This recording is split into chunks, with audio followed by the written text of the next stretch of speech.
wabarakatuh. Dengan nama saya Rosiana Dismayanti, NPM 1816041007 dari kelas reguler A. Baik, di sini saya akan mencoba menyelesaikan masalah mengenai video tentang membangun birokrasi. Untuk mengatasi permasalahan tersebut tentang video membangun birokrasi, ketika saya diposisikan sebagai ASN, saya akan mengatasi masalah tersebut dengan menggunakan 8 area perubahan reformasi birokrasi, yaitu dengan cara baik, yang pertama dengan cara melihat dari sisi sistem aparatur, melihat kondisi yang terjadi, yaitu ketidakefektifan pembangunan yang terjadi. Maka yang harus dilakukan oleh para birokrat yaitu dengan melakukan dan menciptakan budaya kerja yang positif, serta melayani dengan baik dan bersih, dan tentunya akuntabel.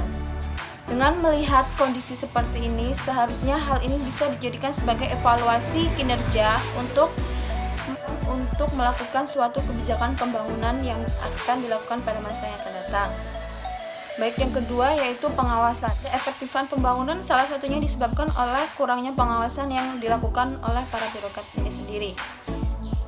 Terkadang kesalahan yang dilakukan oleh para birokrat ini yaitu mengabaikan tentang pembangunan yang dilakukan saat ini, sehingga kurangnya pengawasan ini menyebabkan ketidakefektifan pembangunan yang Dengan melihat kejadian seperti itu, maka kami sebagai pihak birokrat atau dari pihak ASN akan melakukan atau meningkatkan sistem pengawasan yang terjadi agar tidak terjadi ketidakefektifan pembangunan seperti ini dan menyelenggarakan pemerintahan yang efektif dan efisien.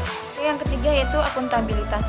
Dapat dilihat di video tersebut bahwa akuntabilitasnya dapat dilihat kurang efektif, dan ini adalah tugas dari pelaku birokrat sendiri untuk meningkatkan dan menyelenggarakan keakuntabilitas sistem birokrasi yang sebagaimana mestinya. Yang keempat adalah kelembagaan.